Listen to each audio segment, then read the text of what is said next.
Zelo me veseli, Boris, da si se odzval mojemu povabilu, da izvedeva ta današnji pogovor. Dotaknila se bova različnih tem, nekako po sklopih bova malo potovala med različnimi temami, ki se bodo nanašale na nekaj malega strogo seveda na filozofijo, nekaj malega na stanje intelekta v družbi. Mislim, da bo zadeva kar zanimiva. Glede na to, da zadevo organiziramo v sodelovanju s Slovenskim filozofskim društvom, se mi zdi, da je prav, da pozdravim tudi predsednika Slovenskega filozofskega društva, doktorja Gašperja Pirca in njegovega predhodnika, doktorja Tomaža Grušovnika. Pozdravljena. Mislim, da je prav, da jo pozdravim, kajti v zadnjih letih je pod njunim vodstvom SFD zadobil nek nov zagon, razna medinstitucionalna sodelovanja, katerega plod je tudi današnji pogovor. Udeležba, ki je za te nenavadne čase, v katerih živimo, je navdušujoča, tako da se zahvaljujemo tudi vsem vam, ki ste prišli. Upam, da boste uživali. Na koncu bo seveda tudi čas za vprašanja, tako da želim vam obilo užitka. Boris, če se dotakneva najprej v prvem sklopu enega takšnega malo bolj širokega vprašanja, ki ni nujno vezano striktno na ozko filozofsko področje, bi bilo vprašanje inteligence, intelektualca. V današnjih časih, ko poslušamo vse možno število različnih komentarjev z različnih področij, bi bilo eno tako tehtno vprašanje, kdo je dandanes intelektualec? Kaj pomeni biti intelektualec in ali je neka intelektualna širina, neko, če lahko temu rečemo, neko splošno znanje, ki pokriva recimo temu več različnih področij, sploh še zaželeno in ali bi moralo biti zaželeno in ali se sploh še pojavlja v javni sferi, recimo temu tako. Ja, hvala za to vprašanje, Igor. Še predtem hvala Mariborski knjižnici za tole prijazno povabilo. Hvala tudi Slovenskemu filozofskemu društvu, ki to organizira. In predvsem hvala vam, da ste prišli, a ne? Zdaj sem pred težavno nalogo, kot pravi Igor, ki želi obilo užitkov. Filozofija običajno ni užitek, saj ne za nefilozofe, za filozofe pa je, tako da bo zdaj pred nama ena težavna naloga, kako bi rekel te užitke ponuditi sploh na temo, ki so ravnokar načela, a ne. Zdaj to vprašanje, kdo je danes javni intelektualec ali intelektualec in tako dalje, naj takoj povem, je že po sebi zoprno, zato ker običajno to vprašanje seveda postavljajo tisti, ki sebe smatrajo za intelektualce. S tem, ko se smatrajo za intelektualce, se postavljajo običajno v neko superiorno vlogo, ne, spravi mi, ki mislimo to družbo in vi, ki ne mislite ničesar in tako dalje. In ta pozicija, ne, da smo zdaj nenadoma, bi rekel, v tej vlogi je meni super zoprna. Jaz bi si želel biti intelektualec, bom kasneje tudi povedal, zakaj.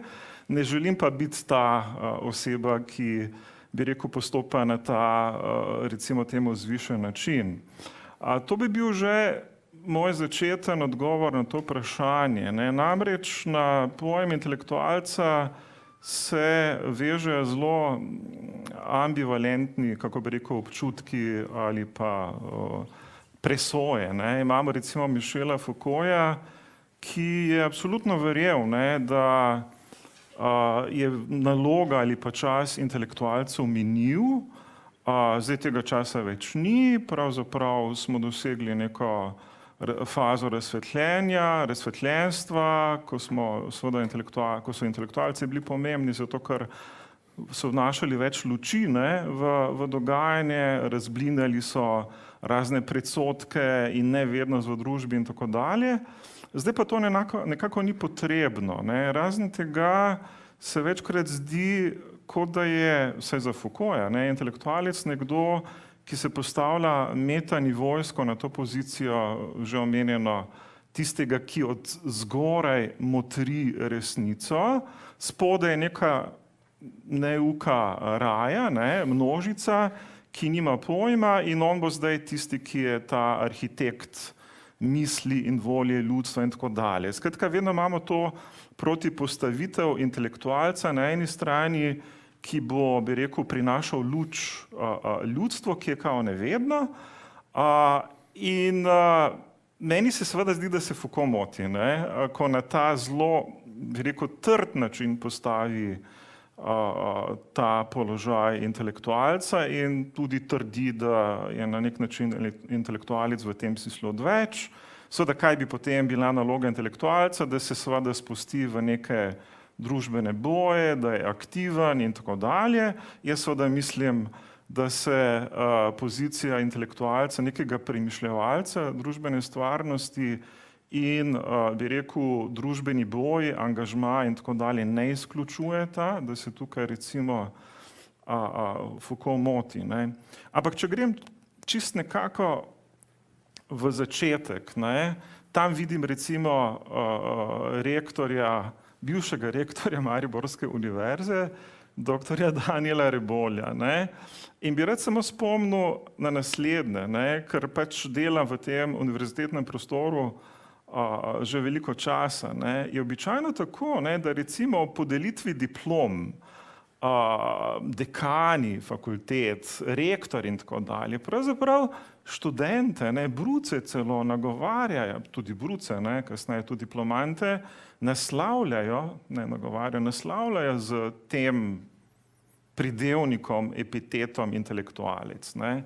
In meni se seveda zdi, da nič ne bi moglo biti bolj ozko od te definicije. Ne. Sprej, ta definicija, da vsak, ki študira, ki je diplomiral in tako dalje, intelektualec, je pravzaprav neka Gramscijevska definicija intelektualca, ne, po kateri so intelektualci tisti, ki so obraženi, ne, izobraženi duhovniki, učitelji in tako dalje, tisti, ki so nosilci nekega znanja. Ne. To je neka zelo, zelo specifična in ozka definicija intelektualca. Jaz mislim, da se danes največkrat seveda, ko se pogovarjamo o intelektualcih, kar kako potem končajo ti intelektualci, da pravzaprav običajna družba, ne, namreč naši študenti, mislim, študenti vseh univerz, ne samo, ne vem, filozofi, ja, tako da se pravzaprav celo življenje držijo tistega specifičnega poklica, za katerega so se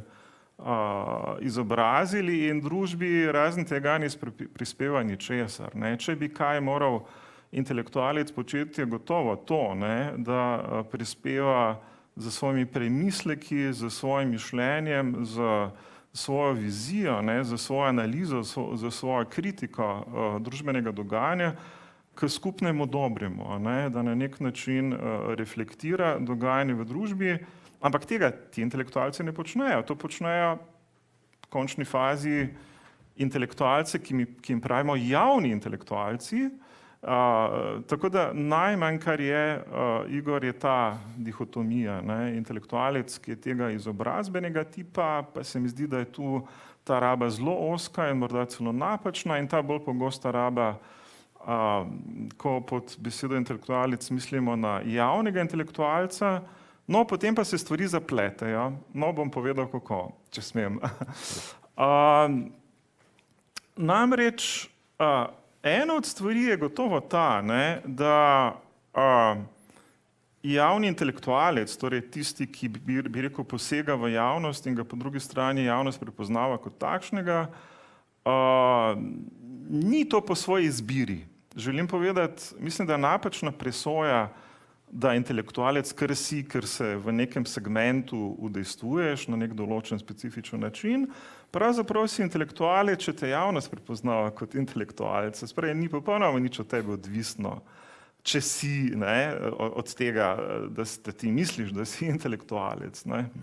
Zdaj, jaz sem se pred leti s tem malo ukvarjal in sem razmišljal, kakšno orodje bi lahko uporabil, da bi gotovo, kdo šteje za intelektualca. Ne? Če vas vprašam, kdo so zdaj ti slovenski intelektualci, koga boste našteli. Ne?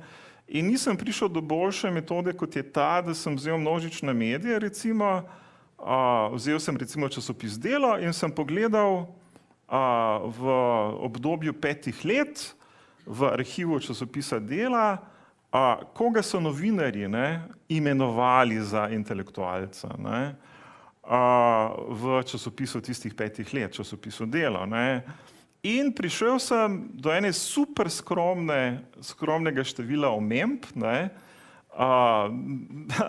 Prišel sem do 6 imen, se pravi 6 imen je v 5 letih bilo prepoznanih v tej vlogi, da jim je pač nek novinar, ne da so sami rekli, ampak da jih je nek novinar prepoznal kot intelektualce. Zdaj ne bom se vseh spomnil, ampak to je bil gotovo Slavoj Žižek, potem je bila Neda Pogon, potem je bil Vekoslav Grmič, potem je bil Jože Pučnik in še nekdo. Skratka, to je bil ta obseg. Potem sem pa šel, to je pa še bolj zabavno, potem sem pa šel seveda v arhiv časopisa Večer in sem ponovil vajo, češ koga so pa zdaj v 5-letnem obdobju imenovali za intelektualca v časopisu Večer. In potem se je zgodilo, moram to povedati, prišel sem do precej zabavne ugotovitve, da je šlo samo za 2 ali za 3 omembe,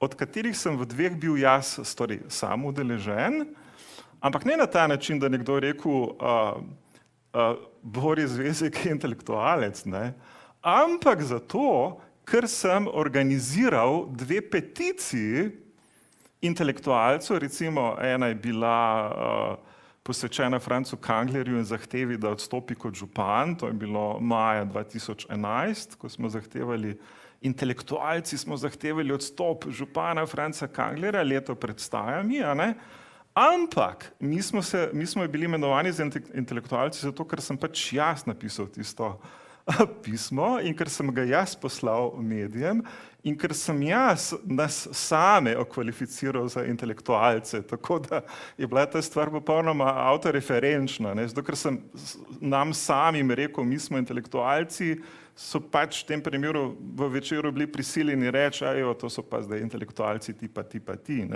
Razen teh omemb, ki jih je, mislim, res neverjetno malo, skratka, kot vidite, če sodim samo po omembah, torej funkcija in položaj javnega intelektualca v tem slovenskem prostoru močno izginja. Spravi, je tega vedno manj. Zakaj?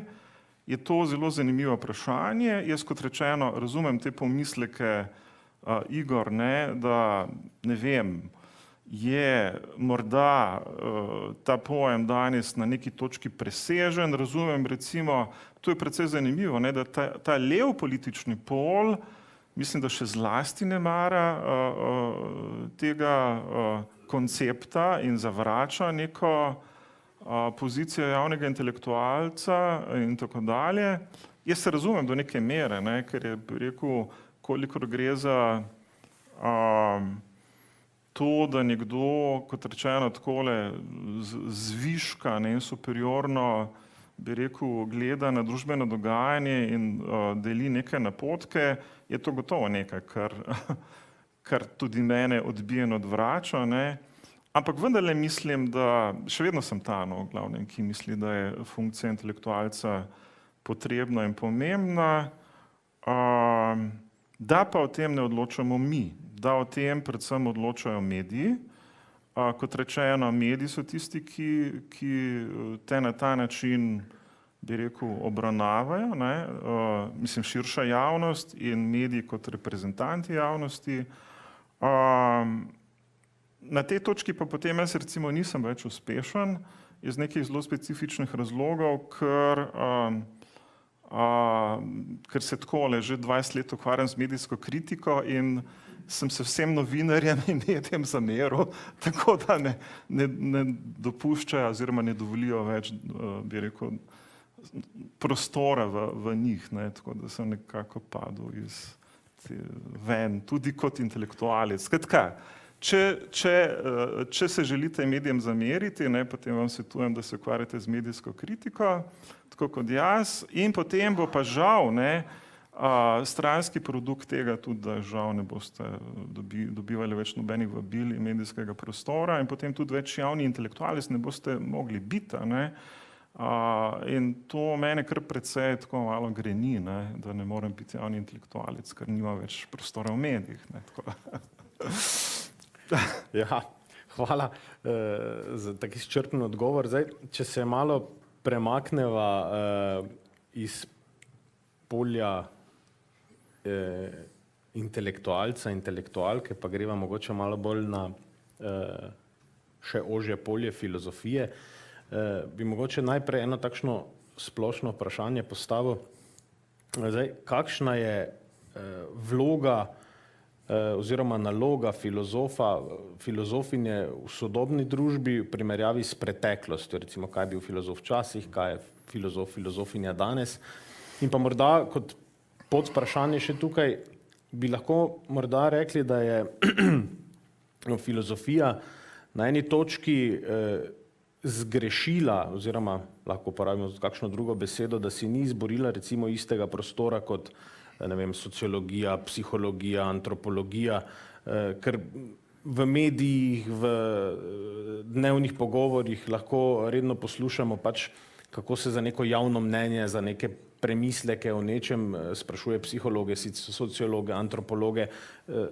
Filozofi so tisti, ki zelo redko kdaj tukaj sprašujejo, če prižgemo televizijo, bomo prej srečali koga izmed teh znanstvenih disciplin kot pa tam. In pri filozofiji je tudi to zelo velik razkorak. Zdaj v najboljšem primeru nas imajo za, ali pa najboljšem, zelo pogosto nas imajo za nekoga, ki ima, ne vem, poglobljen pregled nad humanistiko, je sposoben nekega kritičnega pogleda na družbo. V najslabšem primeru pa vsi vemo, znaka filozofa že, da nekdo reče, aha, ti si pa filozof, pika. Pa se tukaj marsikdaj tudi konča in je že malo, skoraj na nek način že malo slabšalno ali posmehujoče, recimo temu tak. Zdaj, kje je torej tista točka morda, da se filozofija kot neka znanstvena disciplina ni umestila na polje, da se bi jo malo resno v družbi in da imela nek status, ne samo recimo akademski ali pa raziskovalne sfere, ampak tudi v nekem splošnem polju. To je ker širše, široko. To je zdaj vse relativno, ne? Za nekatere filozofe vendarle je prostor, bi rekel javni prostor, ne vem, gledal sem silvestrski program in tam sem zagledal Slava Žižka ob Maji Kevc, mislim, da je odgovarjal Tilenu Artaču na neka vprašanja. Zanimivo, da je imel pred sabo nek list in je kar bral na ta kviz vprašanja svoje odgovore. Tako da sem prvič videl te vrste kviz, ker imaš pred sabo napisane odgovore na vprašanja. Za nekatere gotovo je prostor, ne. Jaz bi sam rekel, da je en drug problem, če začnem z tem, kar si na koncu vprašal, da namreč glede filozofskih tem, ki se recimo v javnosti ali pa v medijih sprožajo, ne sprašujejo filozofov, ne.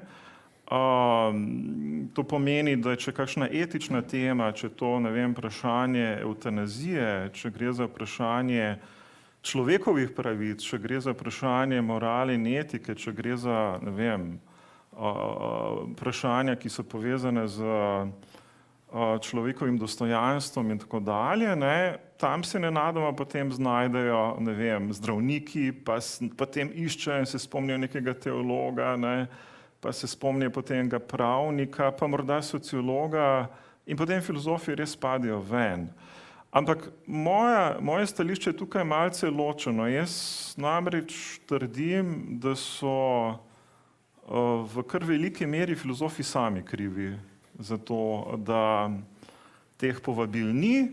To namreč pomeni, da preprosto jih novinarsko oko očitno ni opazilo ali pa ni recimo temu opazilo njihove tvorne razprave s tem zvezi. Ni vedno temu tako, ne, da se razumemo, ampak velikokrat se mi zdi, da pa je tako, ne, da pravzaprav filozofija je tako zelo široka disciplina, da žal, to je treba zelo jasno povedati, ne, imamo zelo veliko nekvalitetnih filozofov in zdaj, če nek novinar, ne, ki išče sogovorca na temo eutanazije, si izmišljujem, tam je, mislim, da kolega Klafer, sem ga nekje videl, sem ga videl?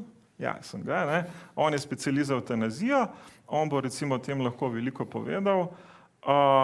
Ampak, če novinarji, ne, mediji, množični mediji v povprečju pravzaprav ne naletijo na zares zelo smiselno razpravo o neki tudi filozofski temi ali pa celo primarno filozofski temi, potem mislim, da so lahko upravičeno zadržani do povabil filozofom, ne. Zelo veliko filozofije, pravzaprav, ne, tukaj moram, kako bi biti kritičen do lastne discipline, si skoraj s težavo zasluži to ime, ne.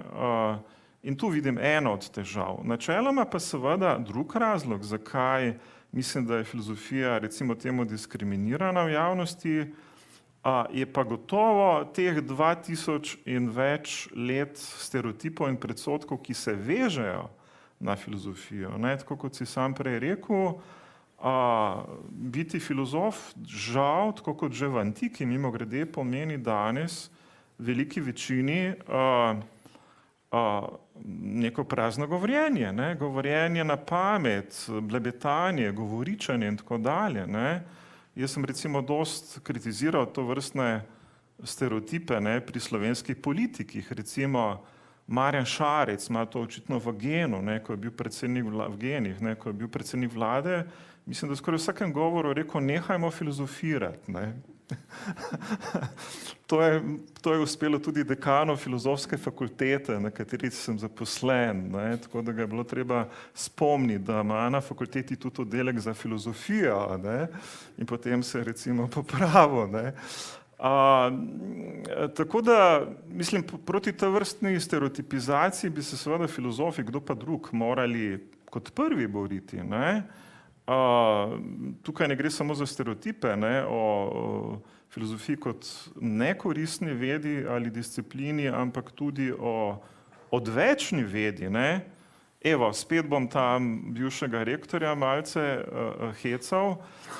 Sedanja prorektorica, ne njegova, ne, ona je recimo napisala, sedanja prorektorica Mariborske univerze, napisala tekst, v katerem leta 19, v katerem razlaga, da pač nekako bi morali filozofe in ne vem še koga zraven omenja prekvalificirati, ne, tako da bi bili zdaj, kako je že rekla, zdravniki, ne, in ja, računalničarji, ne, pazite, mislim, ne vem, če je morda celo za raziskovalno dejavnost, ne, prorektorica, ampak želim povedati, ta mit o odvečnosti filozofije, o nepotrebnosti, nekoristnosti, pazite, to je mit, s katerim se filozofija mora ukvarjati zelo veliko časa, filozofi se morajo ukvarjati zelo veliko časa že od Sokrata dalje, ne.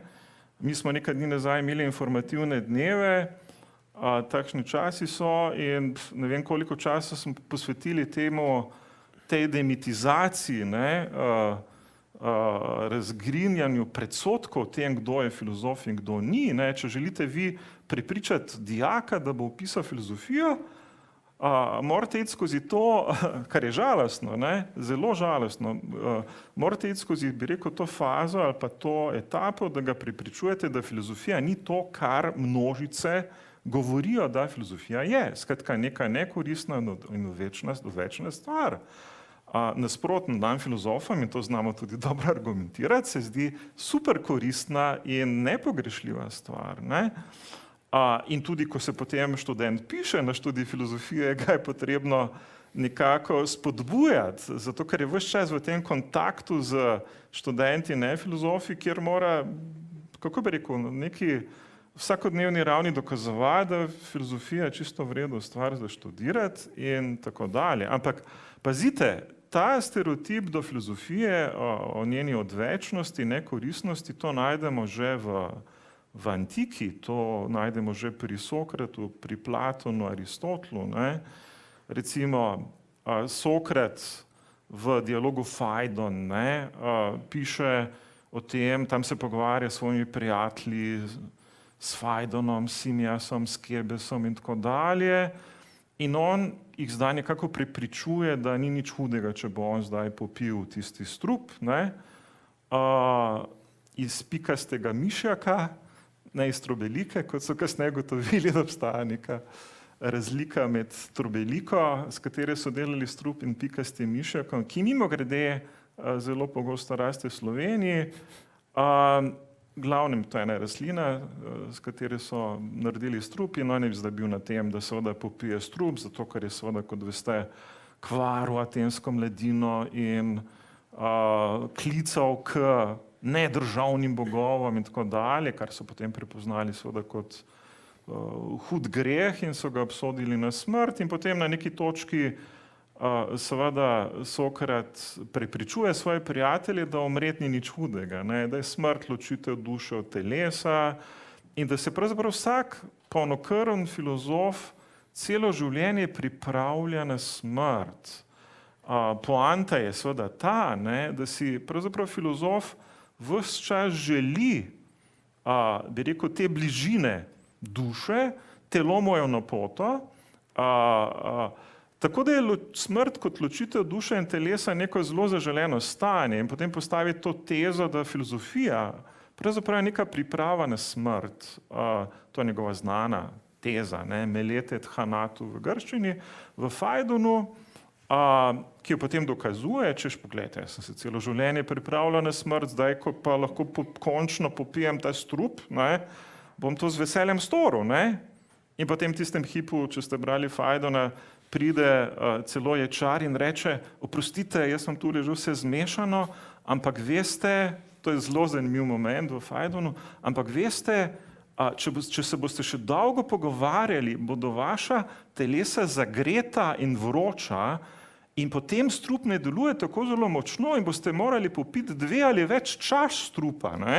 In potem Sokrat na to odgovori in reče, ni problema, jaz bom popil tudi 3 čaše strupa, samo da se pogovorimo do konca.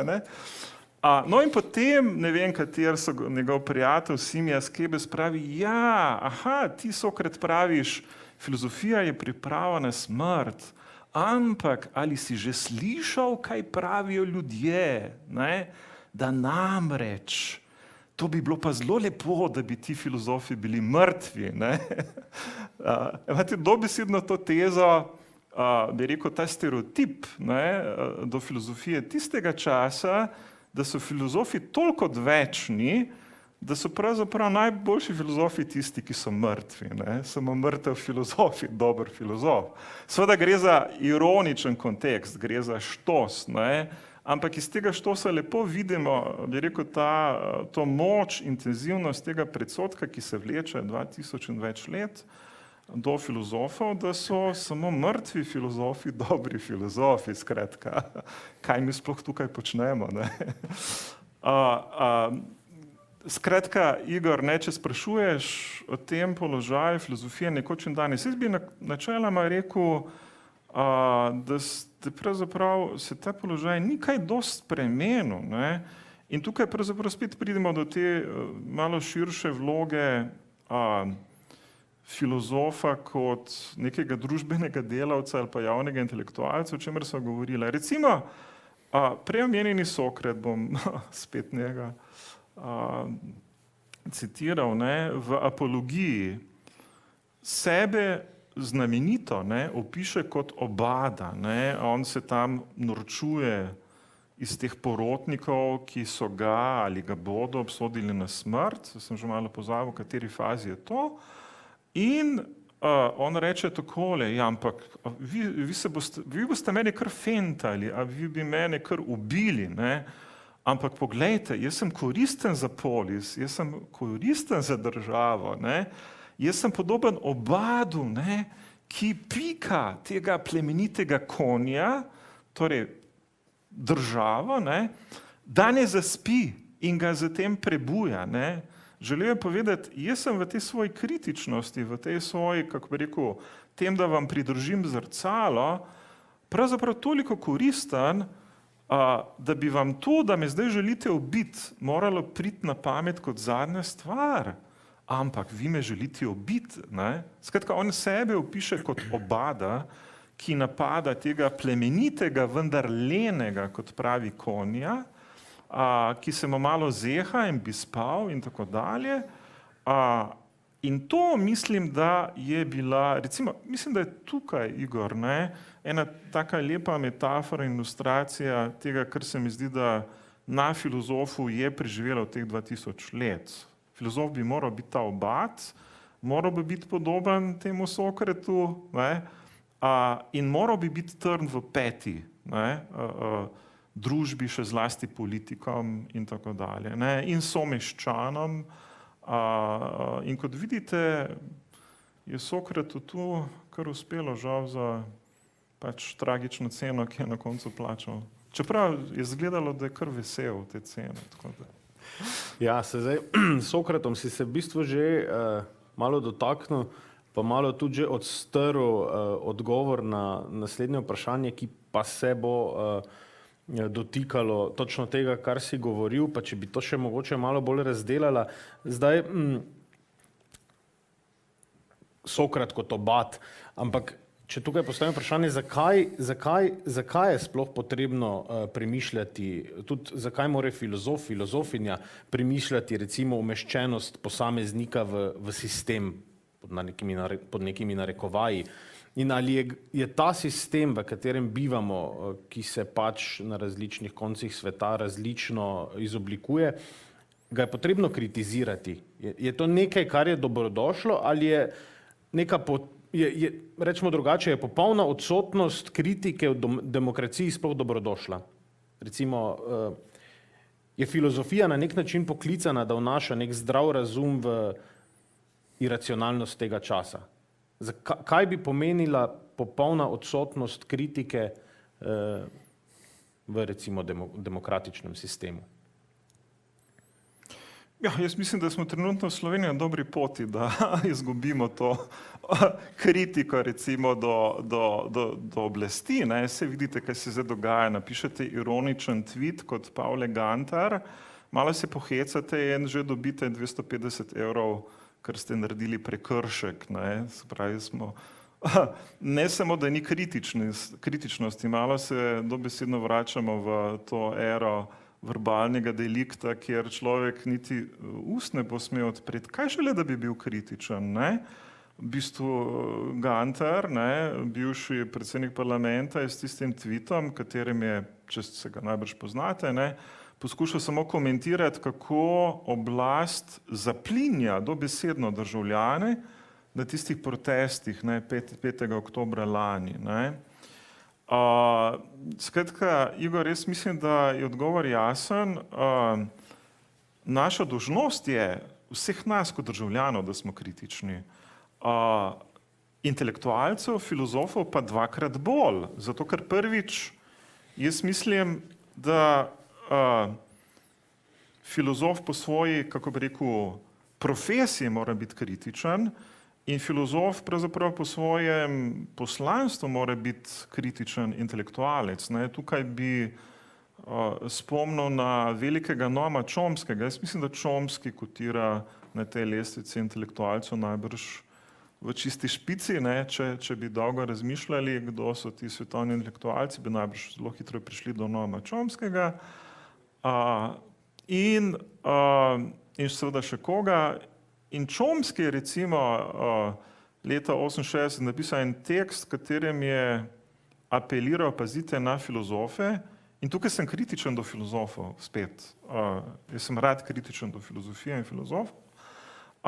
Da so njihove, kako bi rekel, da je njihovo poslanstvo, njihova naloga, njihova dolžnost v univerzitetnem in javnem miljeju večja od drugih akademskih profilov, zato, ker imajo kot edini med vsemi akademskimi profili orodja in instrumente za analizo družbenega dogajanja, za analizo torej ideologij, ki nam vladajo, za analizo družbenih fenomenov, za analizo racionalnosti, za analizo vsega, kar je pomembno v družbi. Zato je dobesedno v tistem tekstu, ki govori o nalogah filozofije, pravzaprav Chomsky apeliral na filozofe, da vzamejo to osrednjo pozicijo intelektualcev. In žal ga niso ubogali, pretežno ga niso ubogali in teh 50 plus letih se ni šlo nič na bolje. Jaz mislim, da seveda kritičnost je vedno bila dimenzija filozofije. Poznamo Immanuela Kanta, ki napiše te kritike. Njegova poanta, kot veste, Kantova poanta je, da kritičnost znotraj filozofije, da s kritičnostjo znotraj filozofije na nek način utre pot onkraj dogmatizma in onkraj skepticizma. Kantov kriticizem pravzaprav predpostavlja, bi rekel, gojenje neke vednosti, znotraj katere se sprašujemo po pogojih te vednosti, medtem ko se seveda dogmatiki ne sprašujejo po pogojih lastne vednosti, ampak dogmatično predpostavijo, da imajo prav, in na drugi strani skeptiki seveda predpostavijo, da nobena vednost sploh ni mogoča. Spravi, ta Kantova kritična pot je tretja pot, onstran zanikanja sleherne vednosti, skepticizma in pa dogmatične predpostavke, da obstaja zgolj ena a priorna resnica in tako dalje. Ampak zdaj nekaj drugega me zadnje čase fascinira, o tem sem se dosti pogovarjal z tukaj navzočim Robijem, recimo, namreč na kakšen način se danes apropriira, kaj je že dober izraz za to, prilašča kritično mišljenje. Filozofi se radi dičijo z kritičnim mišljenjem, kot recimo neko vzgojno-izobraževalno uspešno metodo, na kakšen način prizgojiti kritičnost med otroke in tako dalje. Ampak če danes pogledate, kaj se dogaja z tem famoznim kritičnim mišljenjem, boste seveda ugotovili na podoben način, kot smo prej že omenili, recimo etiko in moralo, ali pa tudi teorijo argumentacije, ali pa teorijo zmot, da si jo prisvajajo vsi drugi, in da počasi, bi rekel, to postaja polje neke vednosti, ki je vedno manj filozofsko. Na podoben način, kot danes o etiki razpravljajo pravniki, teologi in sociologi, na podoben način, kot danes o teoriji argumentacije govorijo oglaševalci, PR-ovci, komunikatorji in ne vem kdo vse, samo ne filozofi. Na podoben način je danes recimo kritično mišljenje postalo neka panoga, ki so si jo prisvojili psihologi na eni strani, pa jim to zdaj predstavlja neko posebno kognitivno stanje ali pa metakognitivno stanje. Potem na drugi strani je ta kritična misel nenadoma postala, bi rekel, neka poslastica za tehnike, tehniki bi tudi gojili kritično misel, ampak oni imajo svojo predstavo, seveda, kaj kritična misel je. Skratka, prvo vidimo, kako, bi rekel, vsebina teme, tematsko polje, ki ga doslej pokrivala filozofija, nenadoma postane, bi rekel, ekskluzivna last drugih, pri čemer bi seveda filozofi bili veseli, načeloma, če se zdaj psihologi, tehniki zanimajo za kritično mišljenje, ampak ne, oni se zanimajo na način, da prilagodijo svoj koncept kritičnega mišljenja temu, kar potrebujejo, pri čemer jih ne zanima filozofska podlaga kritičnega mišljenja. Lep primer te apropriacije, prisvojitve je recimo pojem mindfulness, čuječnost. Mindfulness, kaj je zdaj ta mindfulness? Mindfulness je več kot očitno nek generičen pojem. ta pojem zdaj hit. Ne? Vi imate seminarje o čuječnosti, kolikor želite, imate znanstveno produkcijo o čuječnosti, vsi se zdaj ukvarjajo s čuječnostjo. Ampak če greste analizirati, kaj ta mindfulness je, potem boste videli, da to je nek generičen pojem, v katerega je vtkana, ne vem, 10 filozofskih šol, ne vem koliko filozofskih epoh in tako dalje. To je neka oblika, veste, meditativne prakse, ki malce spominja na nirvano, pa spominja malo na stoiško ataraksijo, neko duševno neznemirjenost. Lahko bi šli in bi našli v različnih filozofskih in religioznih šolah nastavke za ta mindfulness, ki je na koncu samo en zelo instanten pojem, v osnovi filozofski, ki se ga danes za razne potrebe, marketinške, psihološke, ne vem kakšne, uporablja. Tako da to me recimo jezi, da filozofi prepuščamo polje svojega delovanja ali pa teme, ki so filozofske teme, nekako drugim, na to več nimamo nobenega vpliva in te teme začnejo figurirati kot neko čisto drugačni pojmi, z drugačno vsebino, v drugačnih kontekstih in popolnoma izmaličijo začetno intenco in začetno vsebino le-teh.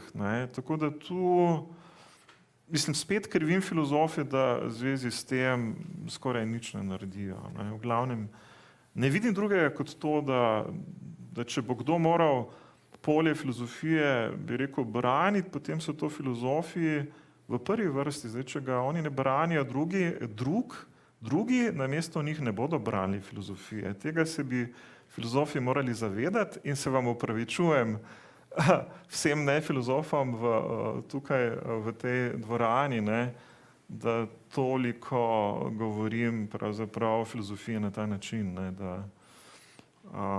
da jo grajam. To je morda bolj razprava za interni krog. No, jaz mislim, da ni nič narobe, glede na to, da je cikel pogovorov, v naslovu cikla je filozofija, tako da tudi če se, v bistvu je zaželeno, da se teh stvari dotaknemo.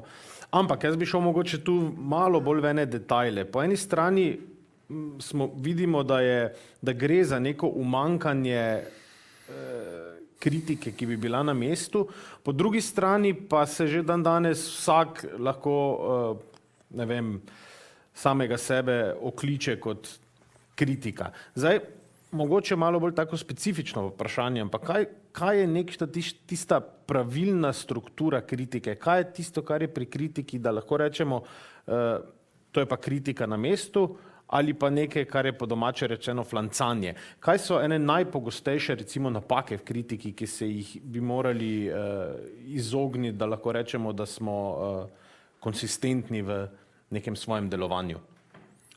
Ja, to si dobro ugotovil. Kritični smo načeloma vsi in si morda celo domišljamo, da smo dobri v tem, zjutraj, ko nergamo partnerju ali partnerki, pa zvečer, pa v službi nergamo, pa nergamo nad vlado, nad vsem nergamo in si domišljamo, da smo kritični in smo, bi rekel, v tem smislu kritični državljani. Seveda to ni kritičnost, to je pravzaprav nerganje. Absolutno bi morali ločiti tudi med kritiko in kritikastrstvom ali čem podobnim, pri čemer je kritikastrstvo najbrž kritičnost, ki je sama sebi namen ali kaj podobnega.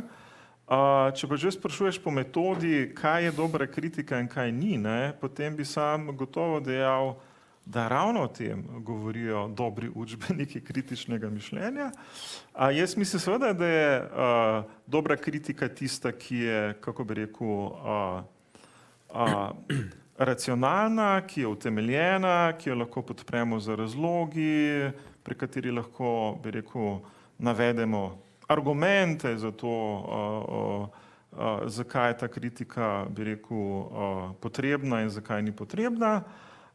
Seveda mora biti kritičnost v prvi vrsti usmerjena, bi rekel, v pravo temo, v pravo tvarino. Jaz običajno recimo poskušam kritizirati recimo medije, pa družbo, družbene fenomene, pa politike in tako dalje, ne. In se mi zdi, recimo, če sem čisto konkreten, da to najlažje počnem na ta način, da opozarjam prvič na manipulacije, laži, prevare na eni strani, potem propagandne metode na drugi strani, potem na argumentacijske zmote in prevare na tretji strani, in da je to pravzaprav nekaj, kar se meni zdi, mislim, super koristno, ne, zato ker, mislim, meni se zdi, da bi se drugim moralo zdeti super koristno, največkrat se ne, tako moram reči, ampak največkrat se drugim očitno ne. Namreč nekaj se treba zavedati, tukaj bom pa zdaj imel neko čvrsto stališče, ne. Jaz mislim, da živimo eno dovolj nezrelo demokracijo v Sloveniji, ne, ki je vredna vse kritike, ne. In da bi seveda te kritičnosti, glede na to, da je vredna vse kritike, moralo biti več. Jaz prispevam svoj delež, kolikor lahko, morda 2-krat, 3-krat na teden, kaj napišem na svoj blog, ne. Kot rečeno, medijih me ni, tako da imam pa svoj blog, to je moj medij, ne. Pa imamo Facebook, ne, ker smo lahko kritični intelektualci, če že v množičnih medijih ne moramo biti, ne, ampak tam so vsi kritični intelektualci, to je ta problem, tako da se izgubite v milijonih drugih. Kakorkoli že, zdi se mi seveda, ne, da je kritičnost v tem slovenskem družbenem trenutku prepotrebna, da je pravzaprav deležna neke deflacije popolne, da v bistvu samo ta oblast, če jo pogledamo, ne, ki je po svoji strukturi avtoritarna oblast, ne, bi ta kritičnost morala biti seveda vsakodnevna, strani nekaterih najbrž tudi je, ampak absolutno se mi zdi, da premalo, ne. Tako da, kaj naj rečem, jaz mislim, da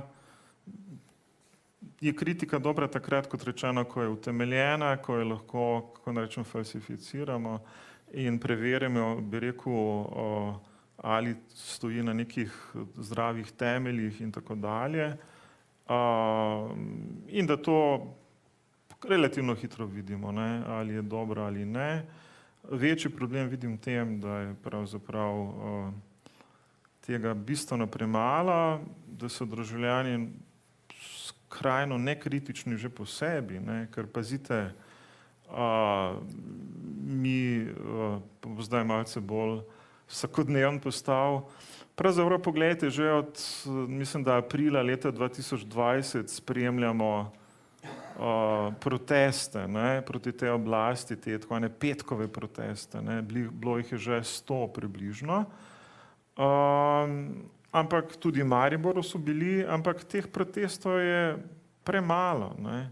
Evo, zdaj pridemo do tega, ne. Mislim, premalo jih je glede na obseg udeležencev, tako moram reči, glede na količino jih je zelo, zelo veliko, ne, pričakovana. Jaz občudujem, ne, ljudi, kot so Jaše Jenull in Teja Jarc, ampak glede na količino in obseg je pa seveda teh udeležencev kritično premalo, kritična masa teh udeležencev je prenizka, ne. In na eno stvar bi opozoril, ne, recimo, bom še bolj aktualističen, morda ne bi smel biti, ne, poglejte, ne, odkar se zdaj pogovarjamo o tem, da bodo 24. aprila volitve, in o tem se zdaj pogovarjamo že nekaj mesecev, so ljudje kar zadovoljni in so kar manj kritični do te oblasti. A veste zakaj? Ker si rečejo, ja, počakali bomo še te 3, 4, 5 mesecev, potem bodo volitve in več teh avtokratov ne bomo gledali, ne. Ampak ravno to je napaka, ne. Ravno, bi rekel, to nas pripelje v to cono indolence, apatije, zadovoljstva, ko sebe prepričujemo, da ne rabimo dati ničesar od sebe, Ampak ravno zdaj, kot vidite, se najbolj umazane stvari dogajajo. Ne? Ta oblast ravno te mesece in do volitev počne katastrofalne stvari in jih bo, bi rekel, izpeljala do konca, škodljive za to državo do konca. Ljudje pa samo čakajo na ta 24. april, ne? Da bo rekli, takrat bomo šli pa na volitve, bomo rekli konec. Ne, na volitve bi morali iti včeraj, prečeraj, ne, na volitve, na ulico bi morali iti včeraj, prečerajšnjem in protestirati v bistveno večjem obsegu. Ne? Zdaj govorim posredno o tej nekritičnosti državljanov, ki so se nekako pasivizirali že samo zaradi golega dejstva, da se pač volitve približujejo in da bodo vsaki tukaj in potem bo konec vsega in tako dalje. Ne. Človeški je nekaj zelo zvitega. Ne. Vedno najdemo 1000 izgovorov, da nečesa ni treba storiti in to ravno takrat, ko bi najbolj morali to stvar storiti. Ne. Ja. Zdaj, ena stvar, mimo katere danes zelo težko gremo, je epidemija. To dnevno poslušamo iz vseh koncev in krajev že kar nekaj časa. Z njo poslušamo tudi o teorijah zarote, o paranoji in podobne teme se napletejo tukaj zraven. Zdaj, mogoče bi razjasnili tu en način, en pogled, kjer seveda zavedati se moramo, da neke teorije zarote, to ni stvar, ki bi se pa pojavila zdaj leta 2020, spoveč ne vem, koliko časa smo v tem obdobju, ki bi se pojavilo z epidemijo, teorija zarote, paranoja. Lahko pa morda izpeljemo ene misel, vem, da si ti tudi dosti o tem razmišljal, kot neke vrste paranoja kot privlačna metoda za izvajanje psihopolitike. Tudi recimo filozofija, ki je strukturirana kot paranoja, kako so povezani med seboj morda ti pojmi, če bi malo še to razdelal.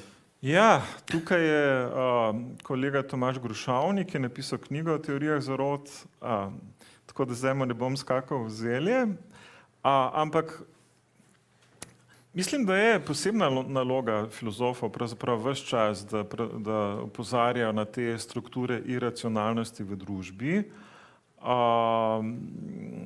In seveda, čemur smo bili priča, bi rekel, zadnji 2 leti je preneslo ne samo epidemijo virusa, ampak tudi neko epidemijo iracionalnosti v naša življenja. Ne. Pravzaprav je že, kako bi rekel, boj za javno zdravstvo bil na trenutke precej odvisen od tega, ali bomo to iracionalnost v človeku znali ustaviti ali ne. Se pravi, ni šlo več za doze zdravila, ne, in kako bo to učinkovalo, ampak kako dejansko te izbruhe iracionalnosti v ljudeh pomiriti. Ne. In tukaj po moje je ves čas naloga filozofa, da na to tako ali drugače opozarja. Ampak meni se seveda zdi, da ta konspiracizem, te teorije zarot, o katerih se pogovarjamo, bistveno bolj obvladuje recimo to družbeno mentaliteto v Sloveniji, kot smo to pripravljeni priznati. To, čemer se čudim, je pravzaprav, zakaj smo se šele leta 20 začeli pogovarjati o teorijah zarot. Če pa so tukaj med nami, bi rekel, vse navzoče ves čas. Ne? Pa zdaj ne govorim o teh klasičnih teorijah zarot, ne vem, kot so kemični repki, pa chemtrailsi, pa ali Elvis Presley še živi, ali je že mrtev, ali smo stopili na Luno, ali nismo stopili na Luno, ampak vse to, ne? Govorim pravzaprav o tem, kako se v Sloveniji že 20 let, 30 let dela politiko. Politiko se dela skozi konspiracizme, skozi teorije zarot. Se ta vladajoča politika, ki imamo zdaj, je velemojstrica tega. Ne? Jaz sem napisal eno knjigo o paranoji, kateri dokazujem, Paranoja je zelo podobna družbena struktura kot konspiracizem.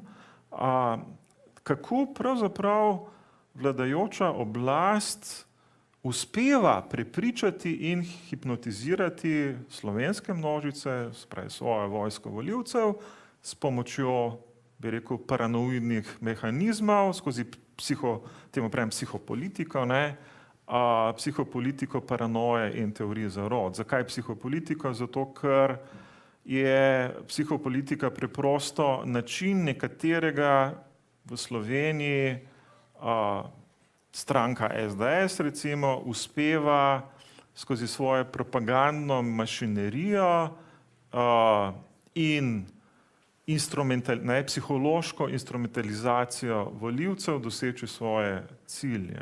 Se pravi, svoje cilje dosega na ta način, da vpliva na psihologijo množic. Zakaj se o teh, bi rekel, propagandnih mehanizmih tako malo pogovarjamo, ne vem. Ampak če greste, bi rekel, analizirati to politiko, recimo stranke SDS, potem boste videli, da na vseh ključnih točkah dobesedno parazitira na teorijah zarot in paranoji kot takšni. Tukaj ne gre samo za to, da je strukturirala nekaj, kaj je značilno seveda za, bi rekel, psihopolitiko paranoje, da ves čas išče in seveda zelo hitro najdeva tega prasovražnika, v katerega potem usmerja svoje sovraštvo. Ta prasovražnik vladajoče stranke v tem hipu je gotovo ves ta čas komunizem, se pravi, ves čas izhaja iz tega strahu pred komunizmom, imate Milana Kučana, imate Murgle, imate Udmo Mafijo, imate vse to, ampak hkrati je ta tarča tudi premična, zelo premična.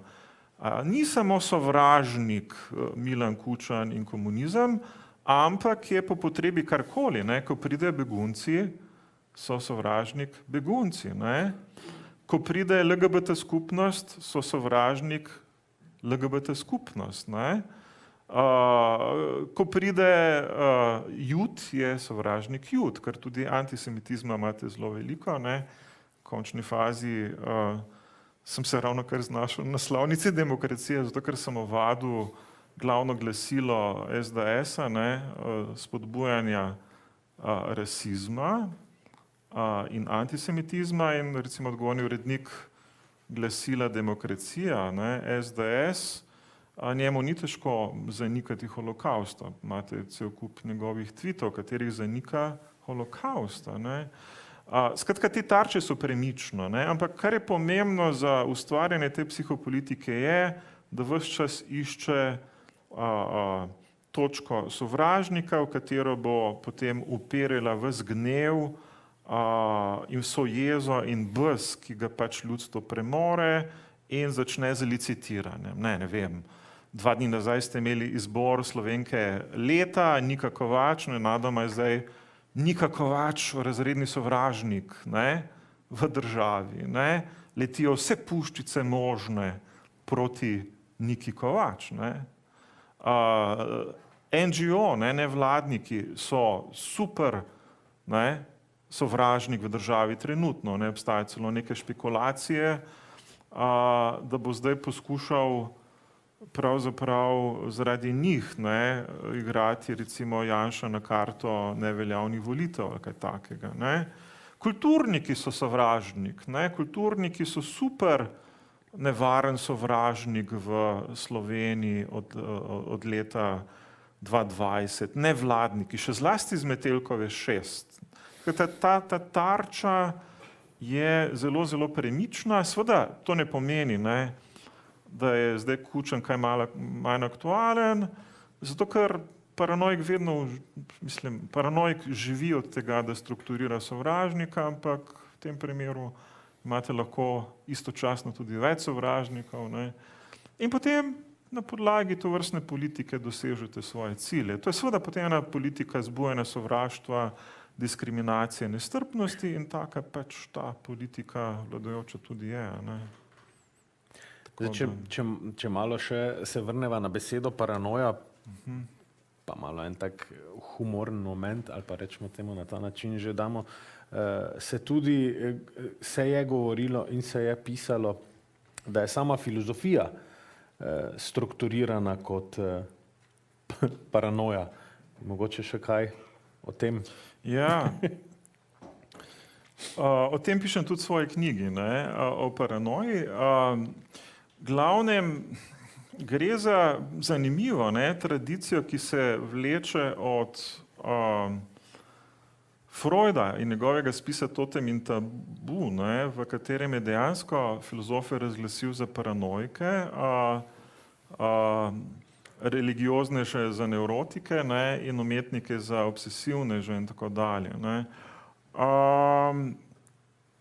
Dejansko je recimo Freud največ pisal o primeru paranoje in tam mislim, da tudi prišel do te ideje, da so filozofi pravzaprav podobni paranoiku ob analizi nekega pravega paranoika po imenu Daniel Schreber, ne, ki ga mimogrede nikoli ni srečal, on je samo bral knjigo o tem pacientu Schreberju, ki se je mimogrede domišljal, da želi Bog seksati z njim. To je bila njegova osnovna travma, prepričanje, da želi Bog seksati z njim in da ga želi spremeniti zaradi tega v žensko, da bi lažje seksal z njim, očitno je Bog hetero. Ne. In je potem seveda Freud v tem spisu zaznal, ne, da je Bog, ki nastopa v teh recimo fantazmah tega Schreberja, pravzaprav njegov psihiater, ki ga zdravi in da želi ta Bogi Schreber dejansko v sebi potlačiti svoje homoseksualne težnje, ki jih goji do svojega lastnega psihiatra, ki ga želi ozdraviti. Ne. Tako da je potem paranojo interpretiral kot latentno homoseksualnost. Skratka, za Freuda je bila paranoja latentna, nerealizirana homoseksualnost in potem piše o tem v tem svojem spisu o Schreberju, ne, tako da je še huje, ne, filozofi smo zgleda tudi vsi latentni homoseksualci. No, potem je, jaz seveda mislim, da je to precej trapasto, kar trdi Freud, no, potem pa je seveda Jacques Lacan nadaljeval to tradicijo. Kot veste, Lacan potem koncipiral, ne, svojo teorijo kot neke vrste povratek k Freudu, ne, treba je samo Freuda vzeti za res in tako dalje. Ne. In kasneje imate Slavoja Žižka, ki koncipira pa svojo filozofijo kot povratek k Lacanu, ki se že vrnil k Freudu, tako da imate vso to linijo. Ampak recimo Lacan, to želim povedati, je bil znan po tem, da je vzel zelo za res to idejo, da je na filozofiji nekaj paranoidnega. Ne.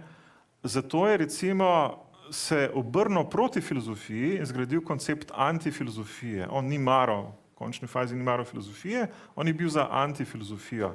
Zdaj, zakaj je filozofija paranoidna, to moram pojasniti. Je zato, ker po prepričanju Freuda in Lacana filozof ves čas na podoben način kot paranoik, ne, gradi neke filozofske sisteme in teorije samo zato, da bi ubežal nekemu primarnemu dvomu o stvareh. Ne? In potem recimo Lacan v nekem svojem spisu citira Descartesa, ne? In njegove meditacije, v katerih poskuša Descartes najti nek temelj, ne, ki bi mu služil za začetek mišljenja, tisto, kar je nepogojeno, tisto, kar je onstran dvoma in tako dalje. Ne. In potem, kot veste, na koncu pride do tega, ne, da česa res ne moramo zanikati, je pa to, da v tem hipu dvomimo in da če dvomimo, ne, če v vse dvomimo, potem mislimo in da če mislimo, potem smo. Ne, in potem pridemo do tega cogito ergo sum, ne, mislim, torej sem. Ampak začetek je v tej dubitaciji, ne, dubito ergo cogito. Spravi, dvomim, torej mislim, dubito ergo cogito, cogito ergo sum. Ne, in ta dubitacija, ta dvom se je zdel Lacanu in že Freudu tako zelo sumljiv in tako zelo paranoiden, ne, da je na podlagi tega dvomljenja razglasil filozofijo za paranoidno. Ne. In tukaj citira, Lacan prav citira tega zlega duha, ne, se pravi Descartes ima v meditacijah to možnost, da se sprašuje, kaj pa če zdaj jaz razmišljam o tem svetu in tako dalje, ampak moje misli ves čas vodi nek zli duh, to niso moje misli, to je nek zli duh, ne, Malingenis, ki mi imputira svoje misli v mojo glavo. Kaj bo pa zdaj s tem naredil? Ne? Ne? In vsi ti koraki dvomljenja, skepse, a ta realnost prava, ki nas obdaja, a je resnična, kaj pa če me ves čas vara zli duh in mi imputira moje misli, tako da to niso dejansko moje misli, kaj sploh so potem moje misli, če ves čas namesto mene misli zli duh. Vsem tem je skratka Lacan videl nekaj super sumljivega, v tem je videl neko bazično, primarno dejavnost filozofa, izdelal se mu je, da to počnejo paranoiki, ne? Tako delujejo vsi paranoiki, ki dvomijo vse okoli sebe, ne? In so predvsem prepričani, to je zelo temeljno za paranoika, da se vse vrti okoli njih in da se vse uprizarja za njihov pogled. Ne? Paranoik je prepričan in potem z tega zgradi vedno nek miselni sistem, podobno kot filozof, ne? Da se vse uprizarja in scenira za njegov pogled. Ne? Njemu je vse namenjeno. Ne? In podobno morda tudi filozof. Skratka, jaz mislim, da je to precej trapasto, kar sta mislila Freud in Lacan, ampak sta, kot vidite, verjela, ne, da je filozofija neka paranoidna dejavnost. Ne bi se mogla bolj motiti. Tak, da. Hvala za ta humoren premislek še o filozofiji kot o filozofih in filozofinjah kot paranoidnih osebkih, ki tavajo po tej naši ljubi zemlji. A smem še nekaj dodati? Seveda. Ko sem napisal knjigo o paranoji, me je celo en novinar poklical, samo en, in to je bil novinar Mladine. In potem je rekel takole, ok, vi ste zdaj napisali knjigo o paranoji. Ali za to, da napišete knjigo o paranoji, morate biti paranoik? In potem sem rekel, čakajte malo, ne? Ali zato, da napišete knjigo o pornografiji, morate biti pornograf? Ali za to, da napišete knjigo o alkoholizmu, morate biti alkoholik, ne? In tako dalje, ne? Skratka, a vidite, spet ta stereotip, ne? Nekdo, ki piše knjigo o paranoji, ne? Pa še filozof je, ta bo ziher paranoik, ne?